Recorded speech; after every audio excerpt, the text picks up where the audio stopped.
Merci. Donc, j'ai la joie de me produire devant vous en tant que plateformiste cet après-midi. Donc, je préférais parler au nom de l'intergroupe, ce qui me paraît plus adapté et peut-être plus saillant au plan sémantique.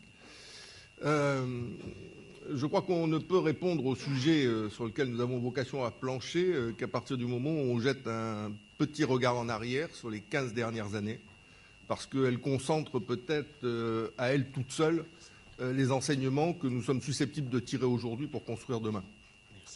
Ces 15 dernières années se découpent, comme vous le savez, en deux séquences économiques.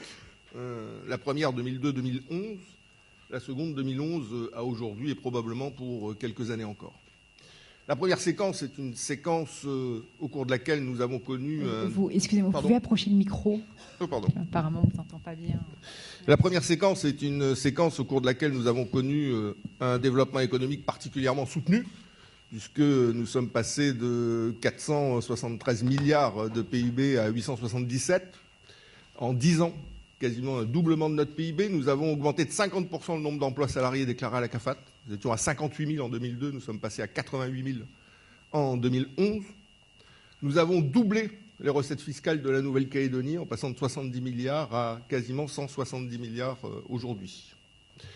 Ce développement économique soutenu, on sait à quoi il est dû. Les investissements, bien sûr, réalisés, les deux usines, des cours du nickel élevés et donc un mode de vie qui a été...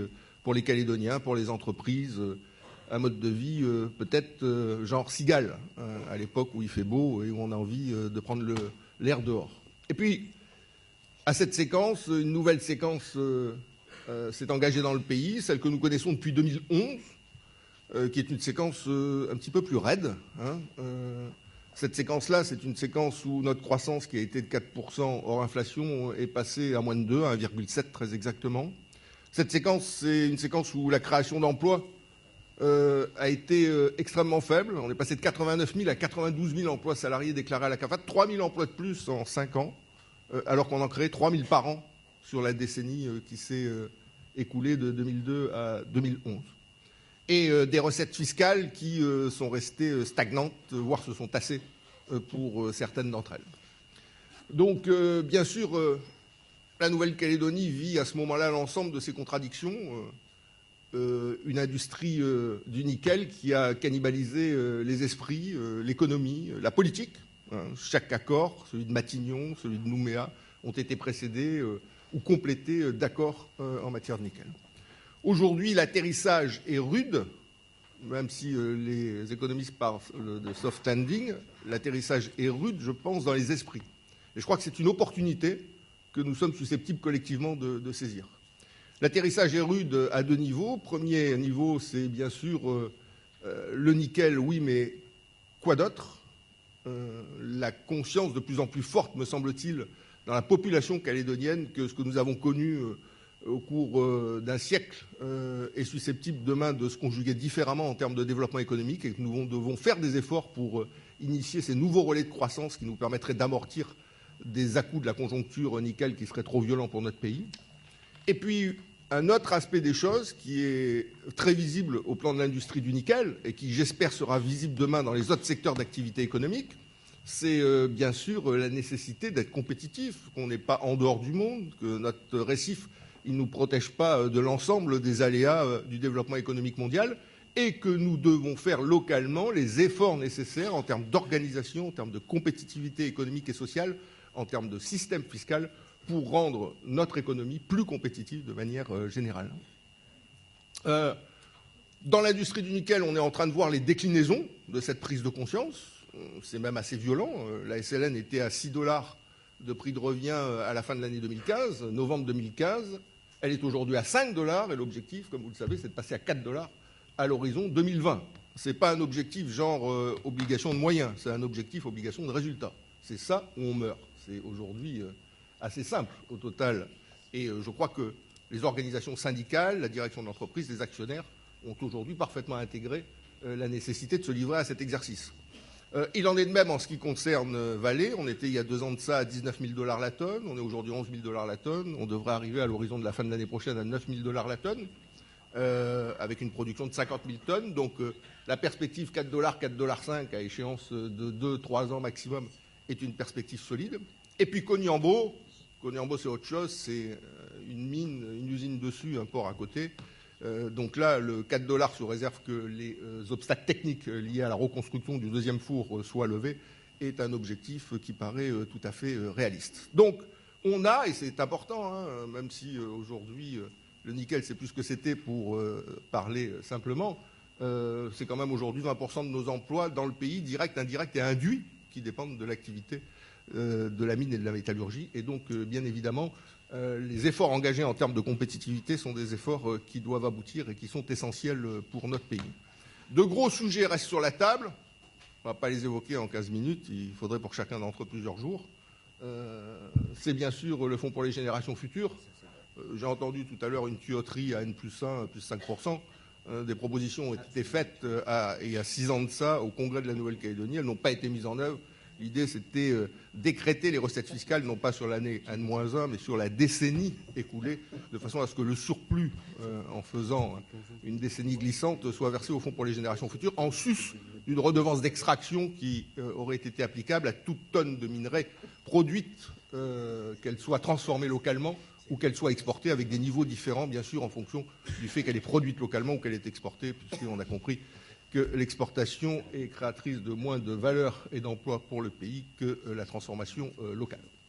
On a bien sûr aussi le sujet des participations publiques, quel niveau, qui reste un sujet capital, et le sujet de la politique d'exportation qui a donné lieu à des animations locales il y a encore quelques temps, et sur lequel il faudrait à un moment donné trouver les ajustements nécessaires. Donc on a quand même sur le tarmac un certain nombre de gros dossiers qu'il convient, en sus de la question de la compétitivité, de traiter en ce qui concerne notre industrie. Le comité des signataires l'a déjà indiqué.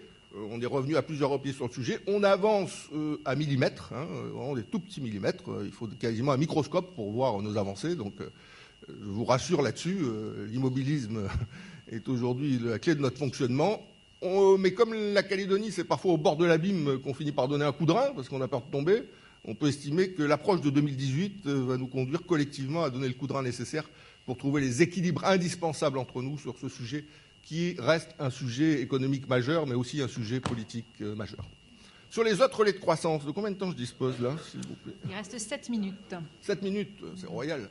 Sur les autres relais de croissance, je vais vous parler rapidement de 3 sujets qui me semblent constituer bien sûr des pistes d'action pour les pouvoirs publics, mais également pour les acteurs économiques du pays.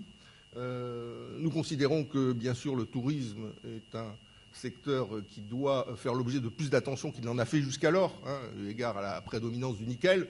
On est aujourd'hui à 115 000 touristes, on va finir l'année à 120 000, il y a quand même 20% de progression sur les 3 dernières années. C'est intéressant, notamment parce qu'elle porte sur les marchés étrangers et pas sur le marché affinitaire. Les ateliers de tourisme ont fixé une perspective à 10 ans, passer de 120 000 à 200 000 touristes, passer de 25 milliards de chiffre d'affaires actuel à 50 milliards de chiffre d'affaires et de 5 000 emplois à 10 000 emplois. Je crois qu'on a la capacité locale, dès lors qu'on a décidé collectivement de s'engager à parvenir à ces résultats-là. Beaucoup de clés pour y parvenir, entre guillemets, de clés à mettre en œuvre, pas de clés d'hôtel. Beaucoup de clés pour y parvenir. En clés d'hôtel, c'est juste 500 clés qui sont nécessaires. Et puis, il y a l'évolution de l'hébergement aujourd'hui qui peut conduire à considérer que la clé d'hôtel n'est pas automatiquement l'alpha et l'oméga d'une politique de développement touristique. Mais parmi ces clés, j'en signale une, elle a toujours été mise à l'écart, on a tort. Pour développer une destination comme la nôtre, dont la notoriété est largement insuffisante, il faut dépenser, comme dans toute entreprise, 10% en termes de promotion, 10% du chiffre d'affaires. C'est-à-dire qu'on devrait avoir, en termes de promotion sur les marchés internationaux, dans une industrie touristique qui est hyper concurrentielle à l'échelle du monde, première industrie du monde, on devrait au moins dépenser par rapport à notre chiffre d'affaires 2,5 milliards. On en est bien loin, on dépense en toute collectivité confondue à peine un peu plus d'1 milliard. Deuxième relais de croissance important, le pays indépendant de demain que nous voulons construire, c'est un pays qui dispose de l'indépendance alimentaire. La première des souverainetés dans le monde, dans le siècle à venir, c'est l'indépendance alimentaire, qui sera beaucoup plus importante que la souveraineté liée à un siège à l'ONU. L'indépendance alimentaire, c'est un pays qui sera capable de nourrir sa population Et là, à partir de ce moment-là, ce sera un pays extrêmement puissant. Nous avons, nous, la capacité, sur une grande terre comme la nôtre, avec la tradition qui est la nôtre, à arriver à des niveaux d'autosuffisance alimentaire significatifs. Nous sommes aujourd'hui à 15%. On dirait, mais qu'est-ce qu'on fait 15% d'autosuffisance alimentaire? La Réunion, sur un petit bout de caillou dans l'océan Indien, ils sont à 50%. Voilà. Donc, conclusion, là aussi, on a engagé un plan, le plan provincial de politique agricole, avec des objectifs précis, des moyens. Nous sommes déjà passés, sur les 3-4 dernières années, dans un certain nombre de filières, à des chiffres intéressants. Nous avons doublé les céréales, augmenté de 30% les fruits. Beaucoup, bien sûr, reste à faire. L'une des clés de ce plan, c'est la reconquête des terres. Et là, c'est une autre révolution calédonienne à mener. Hein. On n'en est pas une près pendant qu'on y est. Mais elle me paraît essentielle. C'est faire distinguer dans l'imaginaire collectif calédonien ce qui relève de la propriété de ce qui relève de l'exploitation. Hein. L'imaginaire collectif calédonien, c'est je suis propriétaire et j'exploite. Comment on saute ce pas générationnel? On a déposé des textes, et là c'est Calédonie Ensemble, sur le bureau du Congrès. Le premier, c'est les baux sur terre privée. Et ce texte a été adopté. Et aujourd'hui, il marche très bien, des avantages fiscaux, des garanties diverses, puisqu'on a 1000 hectares qui ont été signés au travers de 10 baux différents sur les 6 derniers mois. Et nous avons ouvert le débat, parce que bon, c'était peut-être pas considéré comme étant à nous de l'ouvrir, mais on considère qu'il faut aller de l'avant sur les baux sur terre coutumière. Je rappelle qu'aujourd'hui, notre pays, c'est d'abord 500 000 hectares de terre coutumière. Et c'est ensuite 280 000 hectares de terre privée. On ne peut pas soustraire 500 000 hectares de terre coutumière du développement du pays. On ne peut pas considérer que seul le lien culturel est un lien essentiel et que le lien économique n'a pas vocation à être valorisé. Il faut arriver à conjuguer culturel et économique et faire de ces terres coutumières des terres productives pour le développement du pays. C'est un des éléments de l'autosuffisance alimentaire, pas que de l'autosuffisance alimentaire également, qui est en question sur ce sujet-là. Transition énergétique, autre relais de croissance majeure. On importe 98% de ce dont on a besoin en matière d'énergie dans notre pays, des combustibles fossiles. Fioul, charbon, 98%, donc 80% sur le secteur de l'électricité. Alors qu'on a le soleil du pays, l'eau du pays, le vent du pays, qui peuvent demain fournir une énergie vertueuse à l'ensemble de la consommation calédonienne. Là aussi, pas qu'un discours, un schéma qui a été adopté par le Congrès de la Nouvelle-Calédonie à l'unanimité. Objectif 2030, 100% d'énergie renouvelable pour la distribution publique. Et on est en train d'exploser les compteurs. La programmation pluriannuelle des investissements qui a été adoptée est aujourd'hui complètement explosée dans le domaine du photovoltaïque. On va d'ailleurs la réviser très prochainement. Donc peut-être, ce n'est pas 2030, mais en 2025 qu'on aura atteint cet objectif. Et puis enfin, dernière chose, l'industrie locale. Je sais qu'elle n'a pas toujours bonne presse dans le pays, qu'elle est parfois stigmatisée politiquement. Quelle erreur, quelle erreur, quelle erreur. En France, cette erreur a été commise au cours de 10 années, au moins, de 2002 à 2012. C'était 2 gouvernements de droite, d'ailleurs, et 2 présidents de droite qui se sont succédés. On est passé de 21% d'emplois industriels à 12% d'emplois industriels. Je rappelle que l'Allemagne est à 26% d'emplois industriels. Même aujourd'hui, l'Angleterre est à 15% d'emplois industriels, alors que souvent elle est présentée comme étant totalement décalée sur le sujet. Donc oui, l'industrie sur un pays, dans un pays, ça a du sens. Et il faut que dans notre pays, on arrive à trouver le chemin qui permette de conjuguer intérêt du consommateur et industrie locale, aussi bien en termes de qualité qu'en termes de prix. Ce chemin existe, certaines entreprises l'ont déjà largement emprunté. Il faut, à mon avis, là aussi, faire évoluer la mentalité. Tout ce qu'on produira localement sera bien sûr une manne utile en termes de valeur ajoutée et d'emploi pour notre pays. Je finirai, si je peux le faire, par la compétitivité. Je suis autorisé ? Oui, tout à fait. D'accord. Il reste 2 minutes. Je finirai par la compétitivité de notre économie au sens large du terme. Les pistes sont engagées, elles existent, elles se heurtent parfois à des réticences liées à des conservatismes. Et quelle société n'a pas ces conservatismes? Et les conservatismes, ils sont dans toutes les cultures et dans toutes les formations politiques. Hein. Donc, il n'y a pas de procès à l'égard des uns ou des autres, qui est fait par les propos que je vais tenir. Mais la compétitivité dans notre pays, c'est d'abord élargir la taille du marché. Il y a des actions de diplomatie économique qui ont été engagées par le gouvernement à l'égard d'un certain nombre de pays de la région, de Vanuatu, Fidji, les Salomon, la Papouasie, l'Australie, la Nouvelle-Zélande. Je crois qu'il faut les faire aboutir. Plus on aura la capacité à exporter sur des marchés qui sont proches de chez nous, mieux notre industrie et notre économie se portera. La compétitivité, c'est favoriser la concurrence. Si on veut une économie libérale, il faut qu'il y ait de la concurrence. Autrement, elle n'est pas libérale, notre économie. C'est une règle de base. Hein. Et favoriser la concurrence, c'est la loi antitrust qui a été adoptée. C'est l'autorité de la concurrence qui a failli être installée. Au dernier moment, c'était la dernière marche, mais là, on s'est pris les pieds dans le tapis. On espère que d'ici la fin de l'année, chacun retrouvera son appui pour faire en sorte qu'elle soit installée. C'est indispensable dans une petite île comme la nôtre qu'on ne finisse pas par avoir, comme c'est déjà, hélas, le cas, 4-5 grands groupes qui contrôlent 50% de l'économie. Parce qu'à partir de ce moment-là, on aura compris que les clients calédoniens sont devenus des, comment on dit, Roch ? Des vaches à lait, voilà. Des fois, je me retourne vers Roch pour avoir la bonne formule française, les vaches à lait. Les consommateurs calédoniens sont devenus des vaches à lait. Donc, favoriser la concurrence, améliorer notre compétitivité sociale.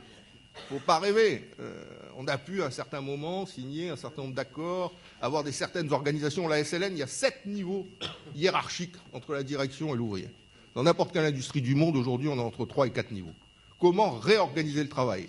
Comment annualiser le temps de travail? Comment mensualiser les heures supplémentaires? Comment pénaliser l'absentéisme? Bien sûr qu'on doit aller sur ces chemins-là pour faire en sorte demain d'avoir une économie en termes de compétitivité sociale qui soit au rendez-vous.